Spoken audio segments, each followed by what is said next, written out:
తెలంగాణ కాంగ్రెస్ నేతల యొక్క అంతర్గత విభేదాలు తారాస్థాయికి చేరాయి. మరోసారి బహిరంగానే నేతలు ఇద్దరి మధ్య విమర్శల పరంపర కొనసాగుతా ఉంది. పార్టీ అధిష్టానం ఇప్పటికే నేతలకి కొన్ని అంశాలపైన సూచన చేసినప్పుడు కూడా ఎవరు కూడా నేతలపైన అంటే సొంత పార్టీ నేతలపైన బహిరంగానే ఎవరు కూడా విమర్శలు చేయకూడదు. ఏమన్నా ఉంటే ఏఐసిసి కావచ్చు, లేకుంటే టీపీసీసీ కావచ్చు, మీరు ఫిర్యాదులు ఇవ్వండి, వాటిపైన మేము ఖచ్చితంగా చర్యలు తీసుకుంటామని అధిష్టానం చెప్పినప్పటికీ కూడా మరి నేతలు ఉల్లంఘిస్తున్నట్టుగా క్లియర్ కట్ కనిపిస్తూ ఉన్నాయి.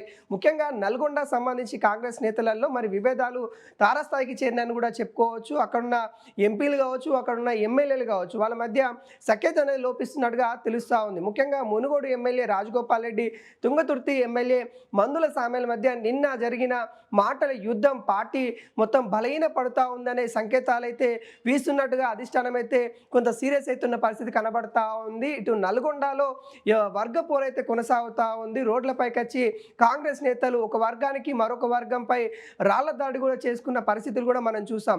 ఇప్పుడు మాటల దాడులు కూడా అదే విధంగా కొనసాగుతూ ఉన్నాయి. నా వల్లనే గెలిచావు అని కూడా ఇద్దరు పరస్పర మరి వాదనలు అయితే చేసుకుంటున్న పరిస్థితి కనబడతా ఉంది. అసలు ఈ కాంగ్రెస్ పార్టీలో ఏం జరుగుతూ ఉంది అన్నట్టుగా అధిష్టానం అయితే ఆరాధిస్తున్న పరిస్థితి కనబడతా ఉంది. ఇప్పటికే కాంగ్రెస్ పార్టీ అధికారంలోకి వచ్చిన తర్వాత ఇటు తెలంగాణలో అనేక విధాలుగా మరి అంతర్గత విభేదాలకు కూడా చెక్ పెట్టుకుంటూ ముందుకెళ్తా ఉన్న పరిస్థితులలో మళ్ళీ నల్గొండ సంబంధించిన నేతల మధ్య మరి విభేదాలు రావడం, ముందుగా వరంగల్ సంబంధించిన నేతల మధ్య విభేదాలు రావడంతో అక్కడ చెక్ పెట్టిన అధిష్టానం, తర్వాత మెదక్ సంబంధించిన నేతల మధ్య, తర్వాత నిజామాబాద్ సంబంధించిన నేతల మధ్య, ఇప్పుడు నల్గొండ సంబంధించిన నేతల మధ్య మరి విభేదాలు అయితే తారస్థాయికి చేరిన పరిస్థితి అయితే కనబడతా ఉంది. అయితే నిన్న రాజగోపాల్ రెడ్డి వ్యాఖ్యలు కావచ్చు, మందుల సామెలకు సంబంధించిన వ్యాఖ్యలు కావచ్చు, మందుల సామెలు పూర్తిగా అసంతృప్తిగా ఉన్న పరిస్థితి కనబడతా ఉంది. తన వ్యాఖ్యలు కూడా చాలా భిన్నంగా కనిపిస్తున్న పరిస్థితి కనబడతా ఉంది.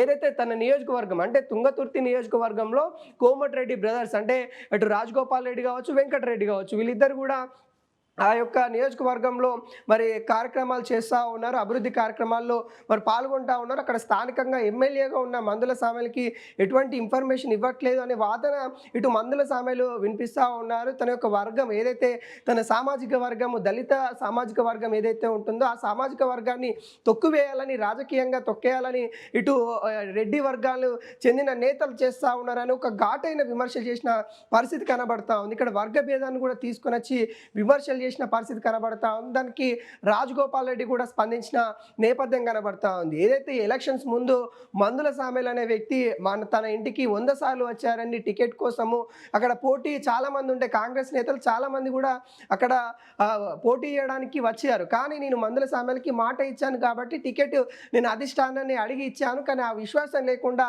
తనపైనే మరి విరుచుకుపడతా ఉన్నారు అనే విధంగా రాజగోపాల్ రెడ్డి కూడా చెప్తున్న పరిస్థితి కనబడతా ఉంది. ఇప్పటికే నల్గొండకు సంబంధించిన వివాదం పైన ఇటు జగ్గారెడ్డి మరి ఒక క్లారిటీ ఇవ్వాలని కూడా అధిష్టానం కోరడం, జగ్గారెడ్డి కూడా దానికి సంబంధించిన నివేదిక నిన్న మధ్యాహ్నం 1 గంటలకి ఇవ్వడం జరిగింది. ఈ నేపథ్యంలో ఆ నివేదిక ఇచ్చారో లేదో మళ్ళీ విమర్శల వర్షం అయితే వస్తున్న పరిస్థితి కనబడతా ఉంది. ముఖ్యంగా కాంగ్రెస్ పార్టీ బలంగా ముందుకెళ్లాలని అనుకున్న సమయంలో మళ్ళీ నేతల మధ్య విభేదాలు రావడం, బలహీన పడడం, ఇవన్నిటికి కూడా కొంత సీరియస్గా తీసుకున్నట్టుగా తెలుస్తూ ఉంది. మరి ఈ వివాదం పైన ఖచ్చితంగా అధిష్టానం అయితే ఫోకస్ చేస్తున్న పరిస్థితి కనబడతా ఉంది. తెలంగాణలో ఇలాంటి మళ్ళీ జరగకుండా ఇప్పటికే చెప్పారు, ఏమైనా విమర్శలు ఏవైతే ఉంటాయో అవి బహిర్గతంగా చేయకండి, పార్టీ బలోపేతాన్ని మరి దెబ్బతీస్తుంది కాబట్టి మీరు ఖచ్చితంగా పార్టీ అధిష్టానం మేరకు పార్టీ అధినేతలకి మీరు ఇన్ఫర్మేషన్ ఇస్తే దానికి సంబంధించిన సమస్యలు ఏమున్నా కానీ మేము చక్కదిద్దుతామని కూడా అధిష్టానం పదే చెప్పినప్పటికీ కూడా ఈ కాంగ్రెస్ నేతలు అయితే మళ్ళీ ఒకరిపైన ఒకరు విమర్శలు చేసుకుంటున్న పరిస్థితి కనబడతా ఉంది. మరి దీన్ని కాంగ్రెస్ పార్టీకి ఒక నీళ్ళ మీద నడకగా మారిన పరిస్థితి కనబడతా ఉంది. ఎలాలో తెలియని పరిస్థితి కనబడతా ఉంది. ఎందుకంటే ఒక జిల్లా అయిపోతూనే మరొక జిల్లాలో కాంగ్రెస్ నేతల వర్గపోరు అయితే కొనసాగుతున్న పరిస్థితి కనబడతా ఉంది. అసలు వర్గపోరుకి care of address Telangana Congress అని చెప్పుకునే విధంగా మారుతున్న పరిస్థితి అయితే కనబడతా ఉంది. మొత్తానికి దీన్ని అధిష్టానం ఏ విధంగా డీల్ చేస్తారనే చర్చ అయితే ఇప్పుడైతే కొనసాగుతా ఉంది. ఇప్పటికే ఆ ఇద్దరు నేతలకు కూడా మన టీపీసీసీ నుండి కొంత కాల్స్ కూడా వెళ్ళినట్టు కూడా తెలుస్తా ఉంది. మహేష్ కుమార్ గౌడ్ వాళ్ళిద్దరితో కూడా మాట్లాడారనే వాదనలు అయితే బలంగా వినిపిస్తూ ఉంది. మరి చూడాలి ఇక అధిష్టానం ఏ విధంగా వాళ్ళపైన నిర్ణయాలు తీసుకుంటుంది. ఎందుకంటే హెచ్చరించిన తర్వాత కూడా మళ్ళీ అదే విధంగా అదే దూరంలో వెళ్తూ ఉన్నారు కాబట్టి వాళ్ళపైన చర్యలు ఉంటాయన్నట్టుగా ఇటు ప్రచారం అయితే కొనసాగుతూ ఉంది.